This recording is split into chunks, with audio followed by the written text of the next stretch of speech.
আপনি যদি জেনে শুনে অন্যায়ের পক্ষপাতিত্ব করেন শুধু এই কারণে যে আপনার দাদা করছে আর আপনার বাপ করছে, এই কারণে আপনিও করতেছেন, কিয়ামতের মাঠে আল্লাহর সামনে দাঁড়ানোর জন্য তৈরি থাকবেন। অন্যায়ের পক্ষপাতিত্ব করা খেয়ানত। সূরা নিসা 103 নম্বর আয়াতে আল্লাহ বলেন, ওয়ালা তাকুন লিল খাইনিনা খাসিমা, নবী খেয়ানতকারীদের পক্ষ অবলম্বনকারী আপনি হবেন না। সূরা নিসা 107 নম্বর আয়াতে আল্লাহ বলেন, ওয়ালা তুজাদিল আনিল লাযিনা ইখতানুনা আনফুসাহুম, যারা নিজেদের সাথে খেয়ানত করে নবী আপনি তাদের পক্ষে ঝগড়া বিবাদ করবেন না। একজন ব্যক্তি অন্যায় করছে, এই অন্যায় জানার পরেও যদি কোনো আইনজীবী কোর্টের মধ্যে গিয়ে এই অন্যায়ের পক্ষে লড়ে আর এটাকে ন্যায় প্রমাণ করার চেষ্টা করে, তো সেই আইনজীবীকে জানায়া দেন কিয়ামতের মাঠে আল্লাহর সামনে দাঁড়ানোর জন্য। অন্যায় এটাকে ন্যায় করার চেষ্টা করা যাবে না। আল্লাহ নিষেধ করছেন, লা তুজাদিল আনিল লাযিনা ইখতানুনা আনফুসাহুম, নবী যারা নিজেদের সাথে খেয়ানত করে তাদের পক্ষে আপনি ঝগড়া বিবাদ করবেন না। এজন্য প্রিয় ভাইয়েরা, অন্যায়ের পক্ষপাতিত্ব করা হারাম।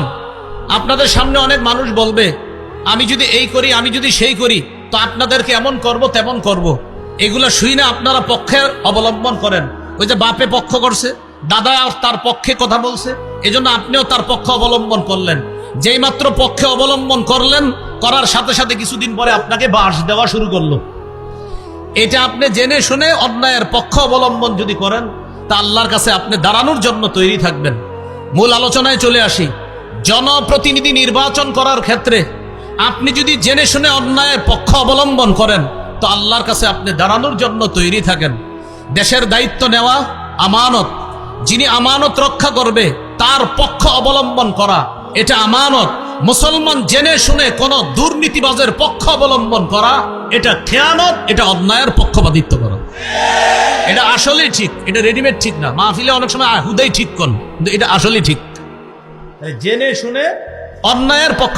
এখন মনে মনে অনেকে বলে, এটা কারে বললো হুজুরে? মনে হয় আমারে। তো আপনি দুর্নীতিবাজ হলে তো আপনারই কইছি। যদি বলেন না না না এটা তো আমি না, তো আপনি না। অনেক মানুষ আছে যখন কোনো অন্যায়ের কথা বলবেন বলে কি, এটা কারে বললো? তো আপনি দুর্নীতিবাজ? হ্যাঁ, তো আপনারই বলছে।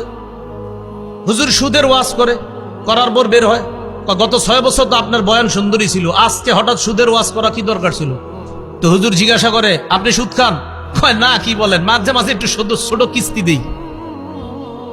তো ওয়াজ তো আপনারই করা হয়েছে।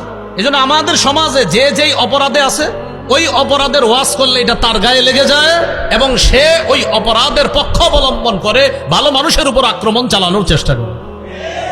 এজন্য অপরাধ কেউ নিজের ঘাড়ে নিবেন না। আজকের এই অংশটা সবচেয়ে গুরুত্বপূর্ণ একটা অংশ। বুঝে শুনে পক্ষ অবলম্বন করবেন। কোন অন্যায়ের পক্ষপাতিত্ব যদি করেন, তো আল্লাহর সামনে দাঁড়ানোর জন্য তৈরি থাকেন। আমি আল্লাহর কসম করে বলছি, অন্যায়ের পক্ষ অবলম্বন যদি করেন, তো আল্লাহর সামনে দাঁড়ানোর জন্য তৈরি থাকেন। আল্লাহ আমাদেরকে কথাগুলা বুঝার তৌফিক দান করেন। ভুল পরামর্শ দেওয়া খেয়ানত।